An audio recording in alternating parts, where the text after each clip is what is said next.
সেনাপ্রধান জনাব ওয়াকারুজ্জামানের একটা দীর্ঘ সাক্ষাৎকার পাবলিশ করা হয়েছে প্রথম আলোতে। অনেকেই আশা করি পড়েছেন, যারা পড়েননি আমি সেই পুরো সাক্ষাৎকারটার লিঙ্ক আমার কমেন্টে দিয়ে দেব, একটু পড়বেন প্লিজ। আমার মনে হয় এটা একটা গুরুত্বপূর্ণ সাক্ষাৎকার, যদিও অ্যাপারেন্টলি খুবই চমক লাগানো কথা বা ব্রেকিং নিউজ হবে এরকম কথা তিনি বলেননি, কিন্তু এটার একটা খুব গুরুত্বপূর্ণ একটা দিক আছে। আমি পুরো ইন্টারভিউটা পড়লে আপনাদের কাছে সেটা মনে হবে, বা আমি আমার কাছে যে জায়গাটা সবচেয়ে বেশি ইম্পর্টেন্ট মনে হয়েছে সেটা এক্স্যাক্টলি কোনো লিখিত বক্তব্য উনি যা বলেছেন তার মধ্যে না, বরং রিডিং বিটুইন দ্য লাইনস আছে। আমি শেষে এটা বলবো আসলে আমার মূল ফাইন্ডিংটা কি। তার আগে বেশ কিছু কথাবার্তা তিনি ইনফ্যাক্ট এর মধ্যে কথাবার্তা বলছেন, আমরা রয়টার্সের সাথে তার ইন্টারভিউর কথা মনে করতে পারি। এর মধ্যে বেশ কিছু গুরুত্বপূর্ণ ইস্যু এসছে, তার রাজনীতির প্রশ্ন এসছে, রাজনীতিতে ইনভলভমেন্টের ইতিহাস নিয়ে কথাবার্তা এসছে খুব ইন্টারেস্টিংলি সেনাবাহিনী যেন রাষ্ট্রপতির অধীনে থাকেন এবং ভারত সম্পর্কে, আমাদের এই অঞ্চলের নিরাপত্তা সম্পর্কে নানান ইস্যুতে কথা হয়েছে। কয়েকটা জিনিস আমি একটু পড়তে চাই এবং সেগুলো সম্পর্কে আমার দু একটা মতামত একটু দিয়ে তারপর আসলে আমার ওই ফাইন্ডিংটার কথাও বলবো। যেমন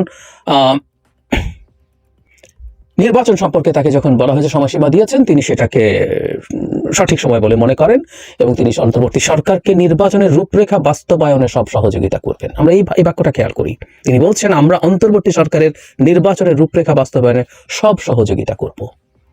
এই বাক্যটা মনে রাখবেন। কেন রাখবেন আমি শেষে আমার মূল ফাইন্ডিংটার সাথে এটা মিলিয়ে দেখাবো। কোনো উৎকণ্ঠা আছে কি না তারা সেগুলো বলছেন, এবং তিনি বলছেন তারা যত বেশি মাঠে থাকবেন ততই শৃঙ্খলা বহির্ভূত কাজে জড়িয়ে পড়ার আশঙ্কা দেখা দিতে পারে, উইচ ইজ রাইট।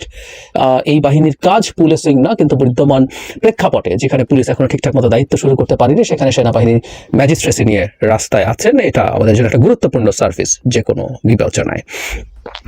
এরপরের প্রশ্নগুলোতে রাজনৈতিক দল নিয়ে প্রশ্ন আছে, রাজনৈতিক দলের প্রতি এক ধরনের হতাশার প্রশ্নের ক্ষেত্রে আছে।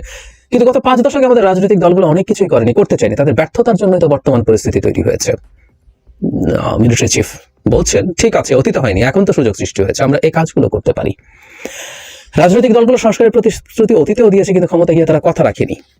যারা ওয়াকার জবাব দিচ্ছেন, এখন তো আমরা সবাই রাজনীতিবিদদের সঙ্গে যুক্ত আছি, তারা এখন নিশ্চয়ই বুঝতে পারছেন এই সংস্কার করা সবার জন্য করা দরকার। সংবিধান সংস্কারের বিষয়টি সামনে এসে বিশেষ করে রাষ্ট্রপতি ও প্রধানমন্ত্রীর ক্ষমতার ভারসাম্য আনা দরকার।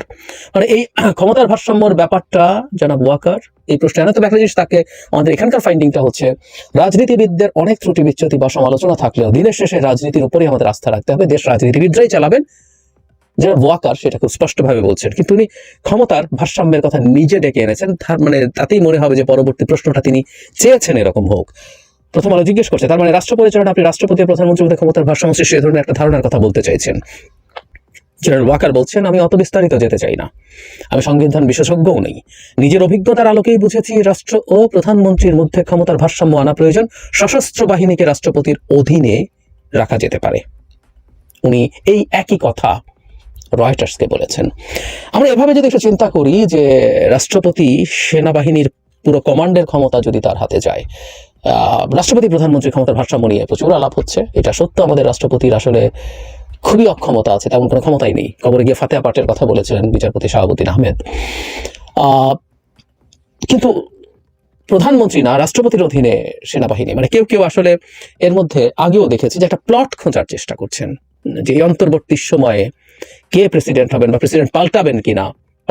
আর যদি উনি এখন যেভাবে চাইছেন সেটা যদি এক্সিস্টিং প্রেসিডেন্টের অধীনে হয়, অত্যন্ত বিতর্কিত আওয়ামী প্রেসিডেন্ট শাহাবুদ্দিন চুপ্পু এখন দায়িত্বে আছেন, নাকি এই প্রেসিডেন্ট সরিয়ে আর কেউ প্রেসিডেন্ট হবেন, তারপর তার অধীনে সেনাবাহিনী থাকবে এবং উপদেষ্টা পরিষদ ভিন্ন হবে, এরকম নানান আলোচনা আসলে ছড়িয়ে পড়েছে। এবং জনাব ওয়াকার তার এই বক্তব্যটা স্টিক করছেন, এবং এই ইন্টারভিউ আমরা যদি দেখি তিনি এই প্রশ্নটা আসলে ইনভাইট করেছেন। যখন সংস্কারের প্রশ্ন আসলো তিনি আসলে ক্ষমতার ভারসাম্য বলে ইনভাইট করেছেন যে তাকে এই প্রশ্নটা করা হোক, এবং তিনি আবারও ইনফ্যাক্ট জবাব দিলেন। আমি এটাকে খুব গুরুত্বহীন ব্যাপার বলে মনে করি না, আমি এটাকে গুরুত্ব দিয়েই দেখতে চাই। এরপর বলেছে, প্রশ্ন হয়েছে যে সেনাবাহিনী কখনো ক্ষমতা এসছে, কখনো আন্দোলনের ফলে সেনাবাহিনী পরিস্থিতি সামাল দিয়েছে বা ক্ষমতা নিয়েছে, এবার আপনাদের প্রতি মানুষ আহ্বান জানিয়েছে, এসব তো বাস্তবতা। তিনি বলছেন যে তারা খুব একটা সুখকর নয়, ইত্যাদি ইত্যাদি বলে উশৃঙ্খলতা থেকে, বিশৃঙ্খল অবস্থা আছে সেখানে সরিয়ে আসার কথা বলেছেন। এরপর আন্দোলনের বলা হচ্ছে যে প্রচুর চেষ্টা হয়েছে, কিন্তু সংস্কার তো ঠিক মতো হয়নি। এই পরিস্থিতি শেষ সুযোগ হিসেবে দেখেন কিনা? আপনারা ইন্টারভিউটা পুরোটা পড়বেন, আমি পুরোটা পড়ছি না, এটা বোরিং হবে অথবা অনেক লম্বা সময় লেগে যাবে। তিনি কিন্তু এখানেও রাজনীতিবিদকে ভিক্টিমাইজ করছেন না, রাজনীতিকে ভিক্টিমাইজ করছেন না। উনি শেষ সুযোগ বলেন, তিনি বলছেন সুযোগ আছে, তবে কাজে লাগানো উচিত, এবং উনি রাজনৈতিক দলগুলোর উপর, রাজনীতির উপরই আস্থা রাখতে চেয়েছেন।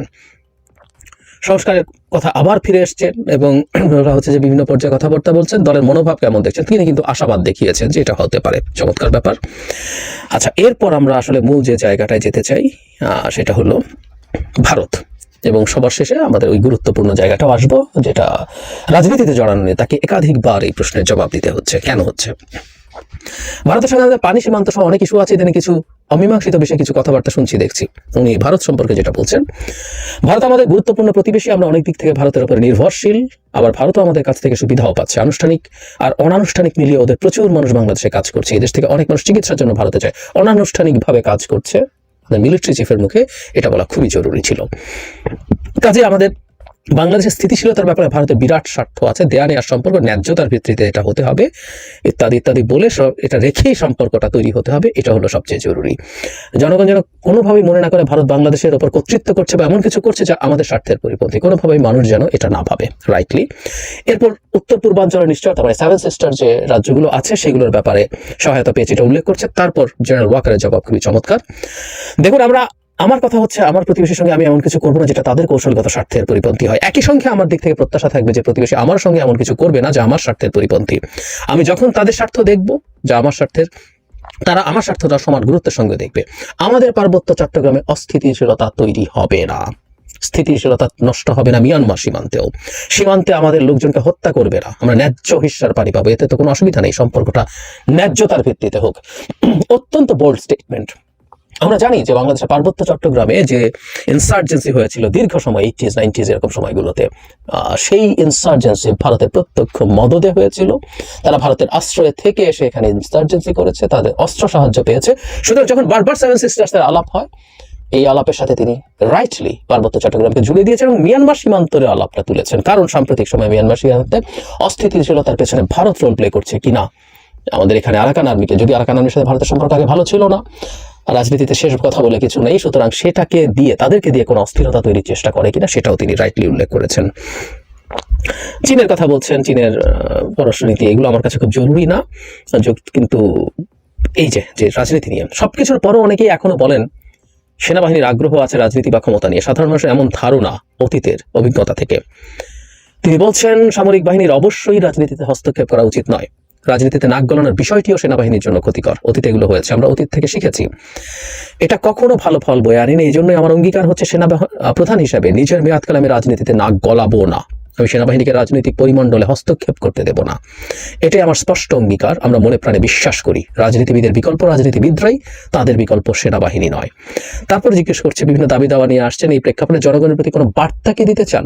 এরপর উনি একটা বার্তা দিয়েছেন, জটিল কঠিন পরিস্থিতি, সবাই এক্সপেকটেশন যাতে কম রাখা উচিত, ব্যবসায়ীদের প্রতি আহ্বান জানিয়েছেন যাতে জিনিসপত্রের দাম নিয়ন্ত্রণে থাকে, ইত্যাদি ইত্যাদি বলে উনি এক ধরনের আহ্বান জানিয়েছেন। আমরা ডক্টর মোহাম্মদ ইউনূস অন্তর্বর্তী সরকারের সফলতার জন্য সবকিছু করতে প্রস্তুত আছি এবং প্রস্তুত থাকবো। রাজনীতিতে তিনি আসছেন না, রাজনীতিতে কোনো আগ্রহ নেই এবং তাদের অতীতে ভুল আছে, রাজনীতিতে এসে এই ভুল আর করবেন না। এই আলাপটা কেন? বাংলাদেশে একটা প্রেক্ষাপট তৈরির চেষ্টা হচ্ছে যেটাতে সামরিক বাহিনী অনিবার্যভাবে আলোচনায় আসছে। মানে বাংলাদেশের এই ডক্টর ইউনূস সরকারকে সিরিয়াসলি ডিস্টেবিলাইজ যদি করা যায়, আনস্টেবল যদি করে তোলা যায়, তাহলে সেনাবাহিনী ক্ষমতা নিতে পারে এবং এরকম একটা অঙ্ক ভারতের দিক থেকে আছে, এই আলাপ আছে, মানে তারা চাইতে পারে।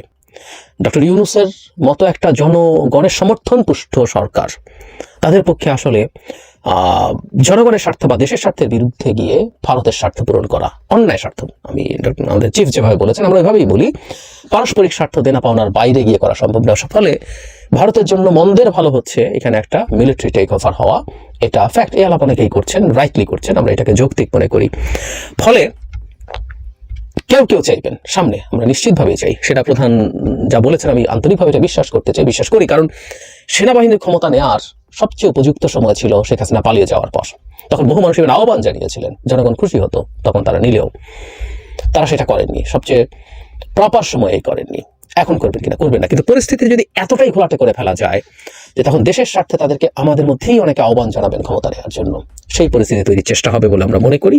তিনি এখানে একটু স্পষ্ট বার্তা দিয়েছেন, আমরা বরং সেনাপ্রধানের কাছে চাইব সেই রকম পরিস্থিতি যাতে তৈরি হতে না পারে, তারা সেটা মানে মাঠের অন্তত শান্তি শৃঙ্খলা আইন শৃঙ্খলার ক্ষেত্রে তারা সেটা নিশ্চিত করবেন। শুরুতে বলেছিলাম যে সবচেয়ে গুরুত্বপূর্ণ ফাইন্ডিং রিডিং বিটুইন লাইন্স এর মধ্যে নেই। আপনি ইন্টারভিউটা যদি পুরো পড়ে থাকেন, আমি যতটুকু পড়েছি প্রশ্ন এবং উত্তর সবকিছু মিলে জনাব ওয়াকারকে আলাদা একটা সত্তা হিসাবে দেখা গেছে এখানে। মানে খুব স্পষ্টভাবে যদি বলতে চাই, উনি তো প্রজাতন্ত্রের একজন কর্মচারী, তিনি এই সরকারের অংশ, তিনি ডক্টর ইউনূসের অধীন, কিন্তু উনি সাহায্য করবেন নির্বাচন এবং আদার ইস্যুতে।